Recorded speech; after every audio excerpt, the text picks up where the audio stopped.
الحمد لله الحمد لله وكفى وسلام على عباده الذين اصطفى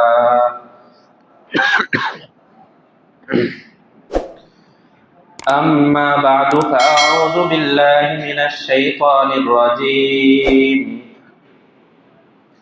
بسم الله الرحمن الرحيم ومن أهل الكتاب من إن تأمنه بقنطار يؤده إليك ومنهم من إن تأمنه بدينار لا يؤده إليك إلا ما دمت عليه قائما ذلك بأنهم قالوا ليس علينا في الأمين سبيل ويقولون على الله الكذب وهم يعلمون بلى من أوفى بعهده واتقى فإن الله يحب المتقين صدق الله مولانا العظيم الحمد لله الحمد لله الحمد لله সূরা আলে ইমরানের ৭৫ এবং ৭৬ এই দুই আয়াত আপনাদের সামনে তেলাওয়াত করেছি। শারীরিকভাবে গত ২-৩ দিন যাবত আমি একটু অসুস্থ, এই জন্য সকলের কাছে দোয়া চাই আল্লাহ যেন আমাকে সুস্থতা দান করেন। আমিন। রমজানের আগে আজকের এই তাফসিরই শেষ তাফসির,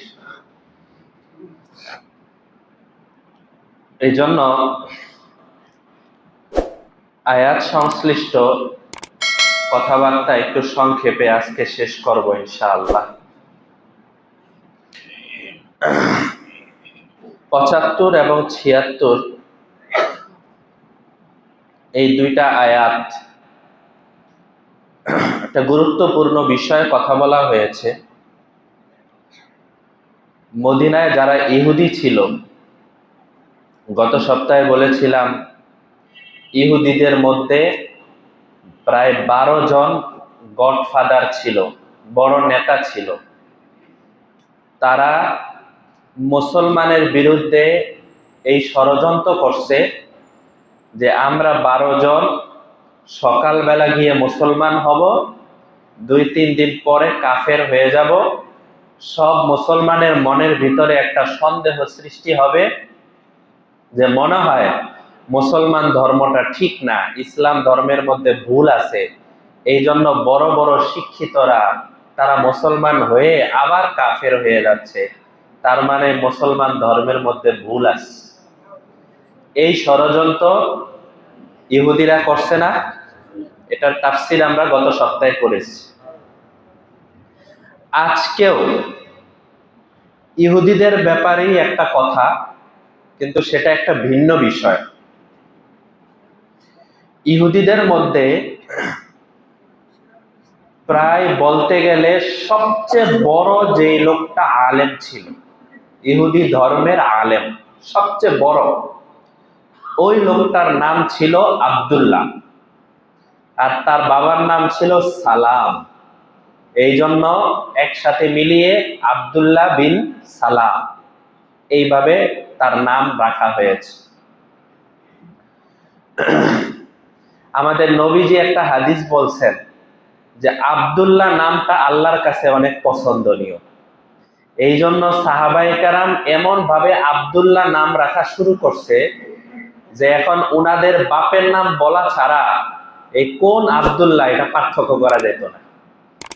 আব্দুল্লাহ ইবনে ওমর, আব্দুল্লাহ ইবনে আব্বাস, আব্দুল্লাহ ইবনে মাসউদ, আব্দুল্লাহ ইবনে আমর, কত আব্দুল্লাহ নাম বলা শুরু করলে শেষ হবে না আর কি, এত। এবং সাহাবীদের নাম নিয়ে আলাদা কয়েক খণ্ডে কিতাব লেখা হয়েছে, শুধু সাহাবীদের নাম, ওই সাহাবীর কি কি গুণ ছিল, সেই সাহাবীর কি কি বৈশিষ্ট্য ছিল। তো এর মধ্যে একটা কিতাব আছে উসদুল গাবা, এই কিতাবের মধ্যে আব্দুল্লাহ নামের তালিকা যখন বের করা হয় তখন দেখা যায় পৃষ্ঠাকে পৃষ্ঠা সাহাবীদের নামে আব্দুল্লাহ, এই নামে অনেক পৃষ্ঠা চলে গেছে। অনেক সময় আমাদের সাধারণ মানুষরা বুঝতে পারে না, যখন আব্দুল্লাহ আব্দুল্লাহ বলা হয় তখন পার্থক্য করতে পারে না কোন আব্দুল্লাহ, কার কথা বলা হচ্ছে।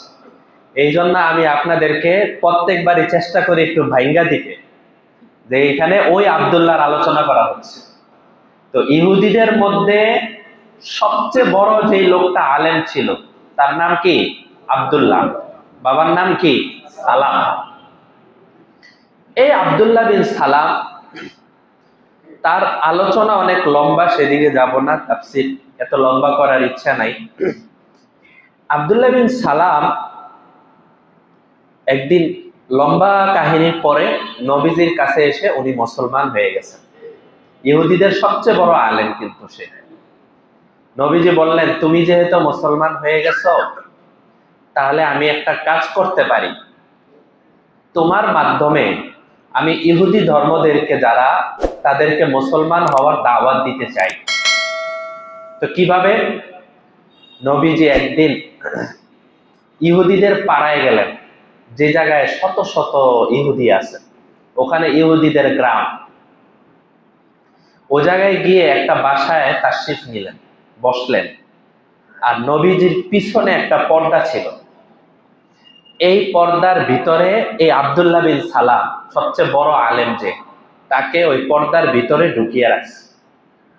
নবীজি সব ইহুদিদেরকে দাওয়াত করছে যে আপনারা আসেন, আপনাদের সাথে আমার একটু কথা আছে।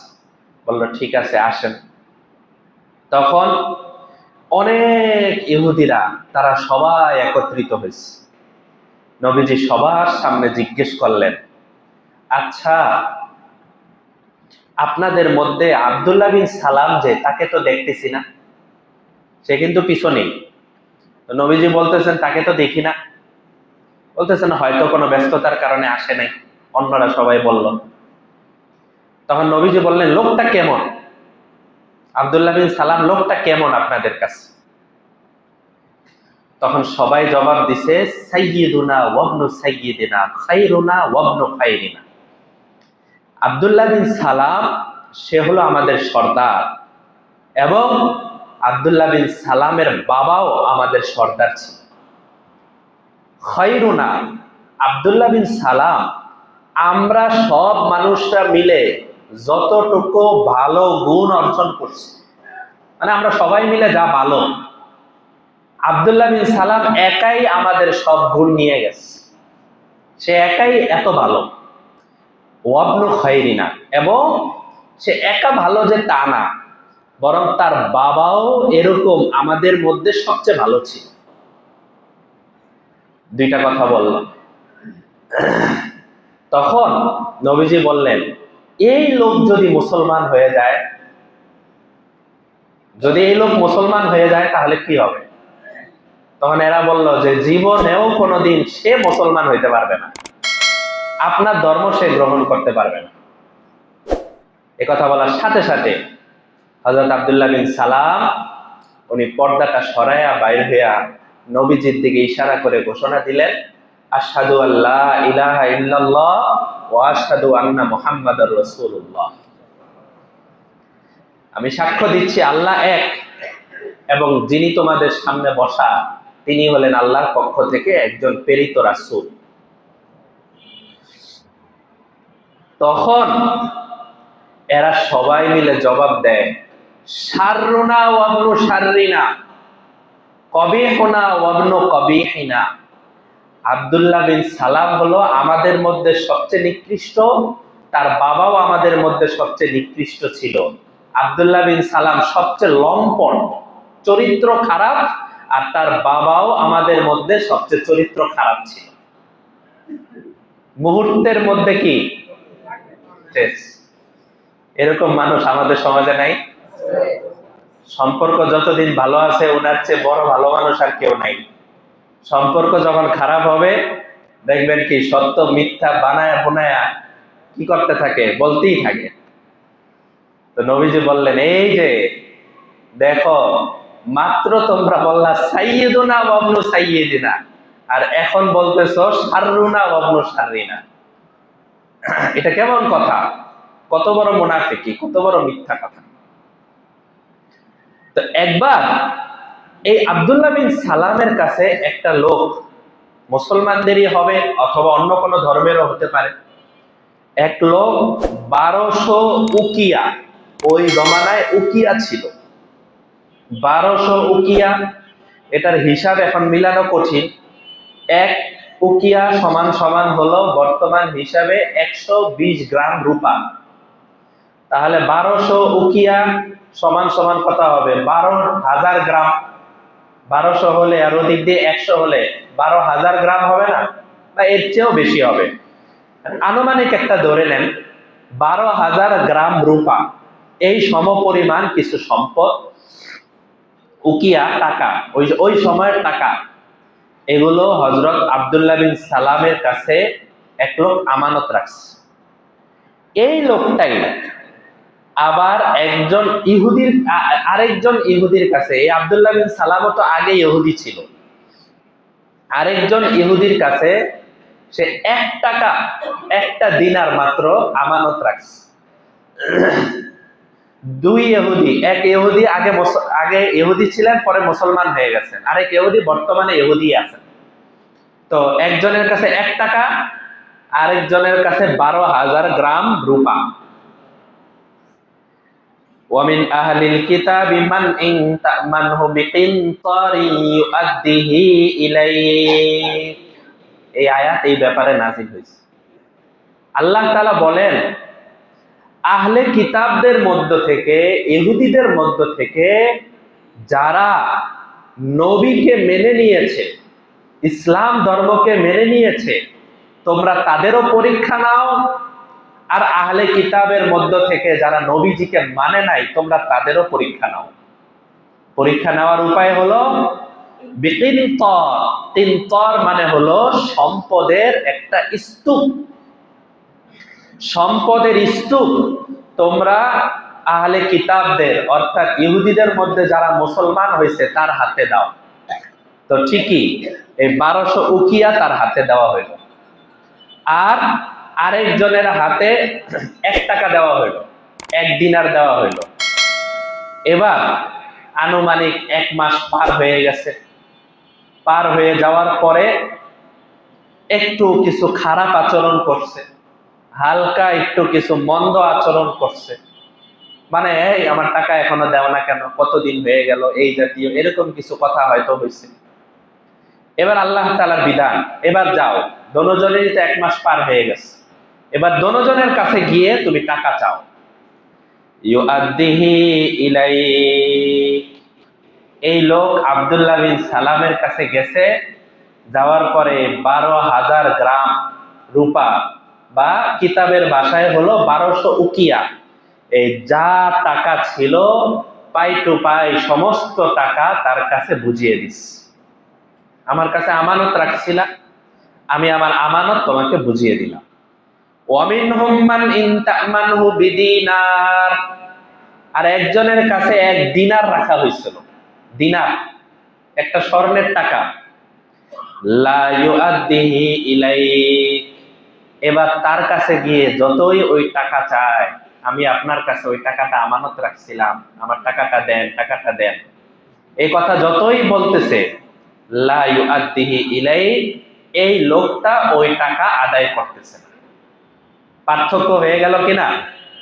আপনাদেরকে আগেও আমি বলেছিলাম, একজন মানুষ কতটুকু ভালো মানুষ, কতটুকু দিনদারি তার মধ্যে আসছে, এটা বোঝার উপায় হলো তার লেনদেন কতটুকু পরিষ্কার, এটা বোঝার উপায়। লেনদেন যদি পরিষ্কার না হয়, তাহলে শুধু নামাজ, শুধু রোজা, এগুলো দ্বারা জান্নাতে যাওয়া এত সহজ না, কারণ বান্দার হক আল্লাহ তাআলা মাফ করবেন না। লেনদেন পরিষ্কার হওয়া জরুরি। আল্লাহ তাআলা বলে দিচ্ছেন, মা দুমতা আলাইহি কাইমা। দেখেন, মা দুমতা আলাইহি কাইমা, তুমি যতক্ষণ পর্যন্ত তার কাছে গিয়ে দাঁড়িয়ে না থাকবে, টাকা কিন্তু তোমার।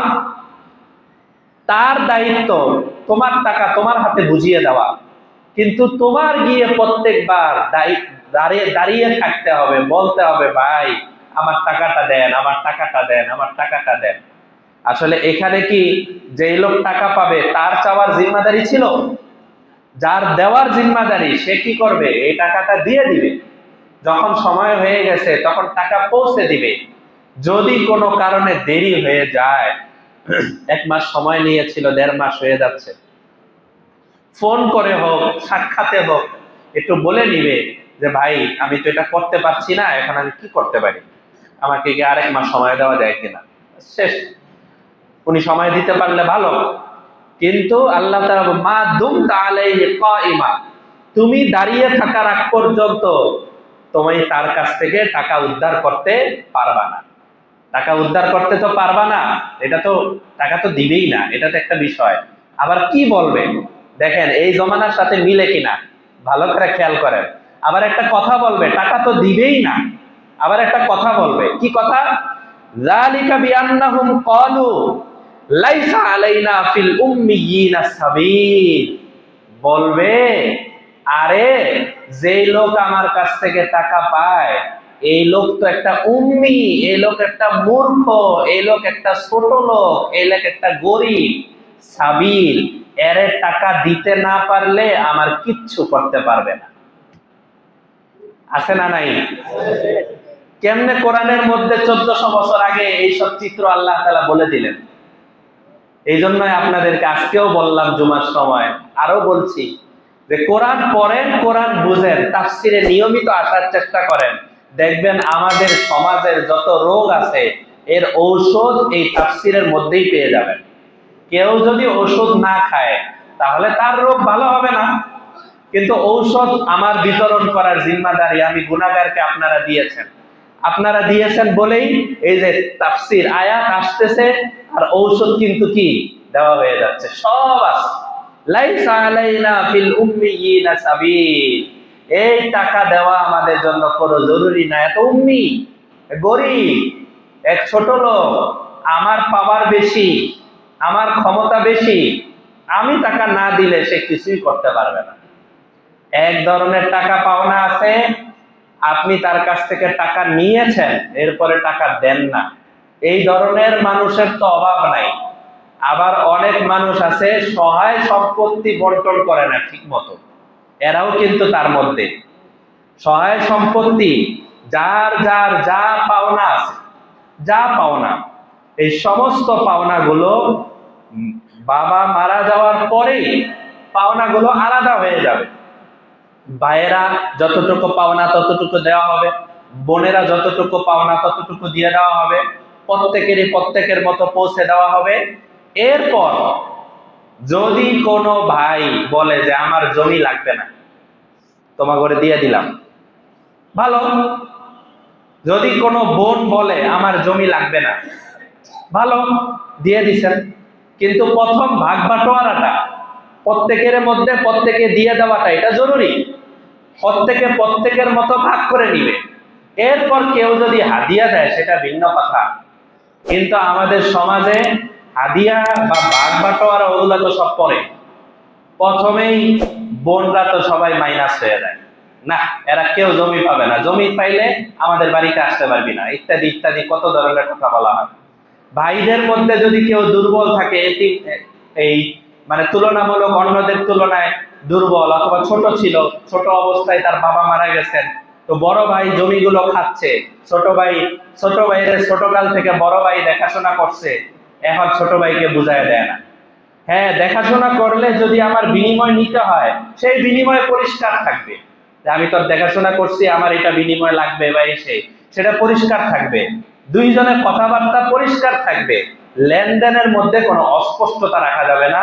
পুরো বলে দিতে হবে যে আমাদের মধ্যে এইভাবে ভাগ বাটোয়ারা হয়েছে।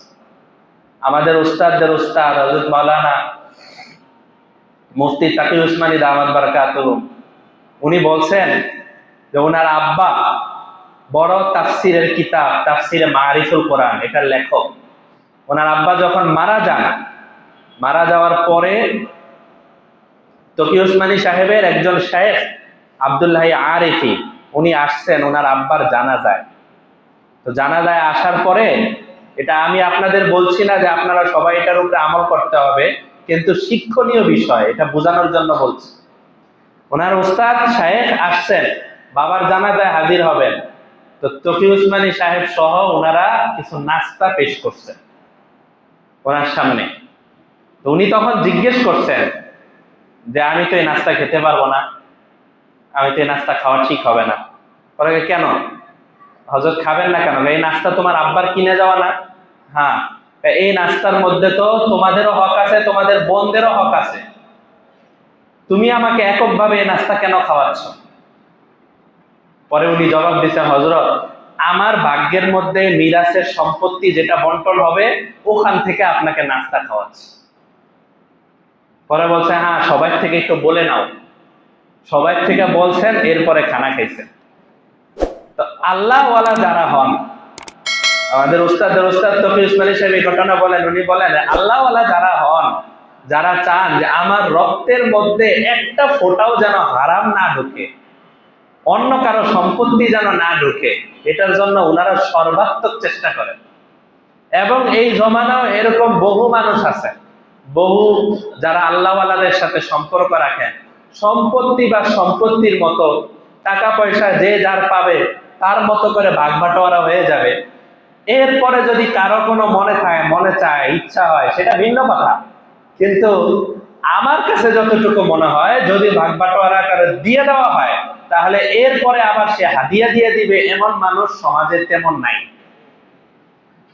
আছে নাকি? তেমন নাই। কেউ থাকলে এক দুইটা ফ্যামিলিতে থাকতে পারে, সাধারণত থাকবে না। তো ভাগ বাটোয়ারা করে দিয়ে দেন। এরপরে যদি কেউ স্বেচ্ছায় দিয়ে দেয় তাহলে ভিন্ন কথা। অনেকে স্ত্রীর মোহরের ক্ষেত্রেও এমন করে, স্ত্রীর মোহর আদায় করে না, বলে যে ও মন থেকে মাফ করে দিস, ও মন থেকে মাফ করে দিছে। আপনার যেটা পাওনা দেওয়া আছে, যেটা দেনা আছে, সেটা তার হাতে তুলে দেন, তার হাতে তাকে দিয়ে দেন। সে যদি এরপরে হাদিয়া দিয়া দেয় যে তোমাকে দিয়ে দিলাম, নিয়ে যাও, সেটা ভিন্ন বিষয়। তার দেনা তাকে দিয়ে দিতে হবে। আবার এমন ভাবে দিয়েন না যে সে বাধ্য হয় যে তাকে দিয়েই দিতে হবে, এমন ভাবে না, তাকে আজাদ, মুক্ত, এরপরে সে যা ইচ্ছা তা করবে। তো যাই হোক, এটা এই যে এই কথা থেকে ওদিকে গেলাম যে লাইসা আলাইনা ফিল উম্মিয়িনা সাবিল, এই যারা ইসলাম ধর্ম গ্রহণ করে না, কোরআনের সাথে সম্পর্ক রাখে না, এরা বলে অমুক আমার কাছ থেকে কোনো টাকা পায় না, অথবা টাকা পায়, ফিল উম্মিয়িনা সাবিল, এরা তো উম্মি, এদেরকে টাকা না দিলে সমস্যা নাই, আজকে কিচ্ছু করতে পারবে না, আজকে আমার ক্ষমতা আছে, আজকে আমার পরিচিতি আছে, আজকে আমার দলবল আছে, আমার লোকজন আছে, আমাকে কিচ্ছু করতে পারবে না। আখেরাতে উঠার পরে এক একটা টাকার হিসাব সঠিক মতো বুঝাই দিতে হবে, প্রত্যেকটা টাকার হিসাব। কেউ কারো কাছ থেকে টাকা নিয়ে গেলে অবৈধভাবে যদি ভক্ষণ করে, প্রত্যেকটা টাকার হিসাব ঠিক মতো বুঝিয়ে দিতে হবে। ওয়ায়াকুলুনা আলাল্লাহিল কাযিবা ওয়া হুম ইয়ালামুন, এরা আল্লাহর উপরে অনেক মিথ্যা কথা বলে। মানে এই যে টাকা তো দিবে না, অনেকে আছে এরকম হয়, টাকা তো দিবে না, এটা আবার বিভিন্ন কোরআন দিয়ে, হাদিস দিয়ে বা অন্য কোনো ভাবে প্রমাণ করার চেষ্টা করে। তাহলে এগুলো কোরআনের অপব্যাখ্যা হবে না? অনেকে সুদের কারবারের সাথে জড়াবে, একটা হলো জড়ানো, সেটা একটা বিষয়, আর একটা হলো সেটাকে ইসলামিক মাইন্ডে, ইসলামিক প্রলেপ লাগানোর চেষ্টা করা, এটা আরো খারাপ বিষয়। সুদের নাম মুনাফা দিলেই কি জায়েজ হয়ে যাবে? সুদের নাম যদি কেউ ইন্টারেস্ট দেয় তাহলে জায়েজ হয়ে যাবে? হাদিস শরীফেই আছে, নবীজি বলছেন কিয়ামতের আগে একটা সময় আসবে যখন মানুষ মদ খাবে কিন্তু নাম পরিবর্তন করে দিবে। আজকে মদ কয়জন বলে? প্রত্যেক মদের আলাদা নাম আছে, ওই নামে খাওয়া হচ্ছে। মদ মদ বলা হচ্ছে না, শরাব বলা হচ্ছে না, বিভিন্ন নাম বলা হচ্ছে, ওই নামে খাওয়া হচ্ছে। তো এই সমস্ত কিছুই হারাম, যেই নামই হোক না কেন। যাই হোক, এই আহলে কিতাবদের বিষয় যে মুসলমান যারা হবে তাদের কাছে 1200 উকিয়া হোক আর কোটি কোটি টাকা হোক, তাদের হাতে দেওয়া হলে তারা এটা ঠিক মতো বুঝিয়ে দিবে। কিন্তু যারা অমুসলিম আছে অথবা কোরআনের সাথে সম্পর্ক রাখে না, তারা ঠিক মতো বুঝিয়ে দিবে না, টাকা পয়সার প্রচুর খেয়ানত করবে। আল্লাহ আমাদের সবাইকে এই এক আয়াতের উপরে আমল করার তৌফিক দান করেন। ওয়া আখিরু দাওয়ানা আনিল হামদুলিল্লাহি রাব্বিল আলামিন। রোজার আগে যেহেতু এটা শেষ তাফসীর, আমরা ইনশাআল্লাহ দোয়া করব আল্লাহ যেন সহি সালামতে আমাদের সবাইকে রমজান পার করার তৌফিক দান করেন। এবং আমরা আজকে যারা এখানে বসছি, রমজানের পরে আল্লাহ যেন আমাদের এই সবাইকে নিয়ে আবার তাফসিরে বসতে পারি, সেই হায়াত আমাদের সবাইকে দান করেন। জানা নাই এর মধ্যেও কারো বিদায় হয়ে যেতে পারে। আজকের এই তাফসিরে আছেন, হয়তো রোজার পরে যে তাফসির শুরু হবে সেখানে নাও থাকতে পারি, এমন হতে পারে না? সবাই সবার ভিতরে কোনো ধরনের কষ্ট ক্লেশ থাকলে আল্লাহর ওয়াস্তে সবাই সবাইকে মাফ করে দিয়ে সর্ব অবস্থায় কবরের জন্য, মৃত্যুর জন্য প্রস্তুতি নিয়ে থাকার চেষ্টা করা। এইভাবে যদি চলতে থাকি, আশা করা যায় আমাদের চলাটা সুন্দর হবে, ভালো হবে। এবং ওলামায়ে কেরামের সাথে সম্পর্ক রাখা, কোরআনের সাথে সম্পর্ক রাখা, রমজান মাসটা রুটিন অনুযায়ী লাগানো, এটা চেষ্টা করা। ওলামায়ে কেরামের সাথে সম্পর্ক রাখলে অনেক ফায়দা, এটা আমি বুঝাতে পারবো না। এটা আবার কেউ এরকম মনে করেন না যে হুজুর চাচ্ছে হুজুরের কাছে আমরা যাই, আমার কাছে আসা লাগবে না, আমি ছোট মানুষ। আপনি যে কোনো আলেমের সাথে, ওলামায়ে কেরামের সাথে আসা যাওয়া করেন, মাসলা মাসাইল জিজ্ঞেস করেন, পারিবারিক মশওয়ারা করেন, অন্যান্য বিষয়ে আলোচনা করেন, ফায়দা। আমার কাছে যেই মুসল্লিরা, আমি আমার কথা বলছি, আমার কাছে যেই মুসল্লিরা রুমে গিয়ে দোয়া চাইতেন বা হাত মিলিয়ে দোয়া চাইতেন, যাদের নাম বিশেষ করে আমার মনে আছে, তাদের মধ্যে যারা দুনিয়া থেকে চলে গেছেন, আমার মনে হয় প্রায় সবার জন্য কোরআন খতম আমি অলরেডি পৌঁছায় দিচ্ছি।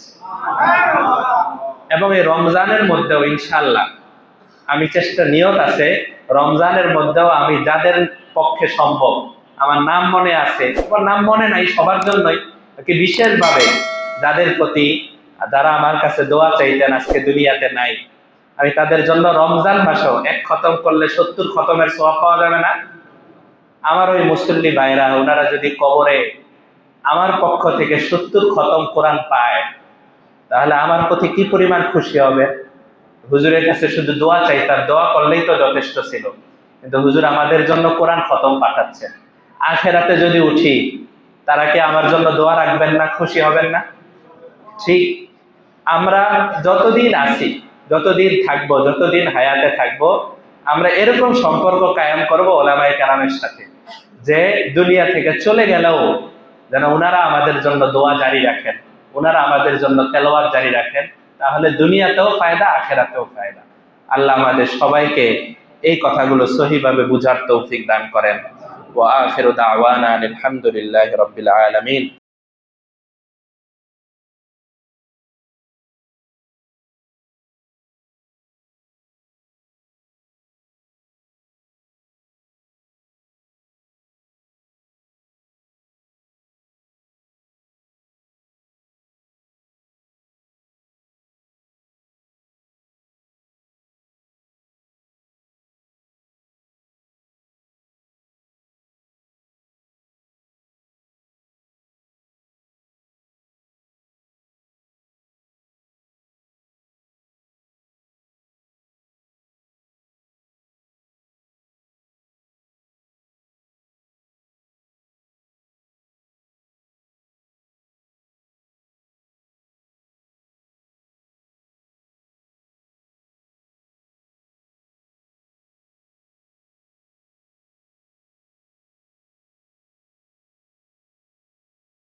আলহামদুলিল্লাহি রাব্বিল আলামিন।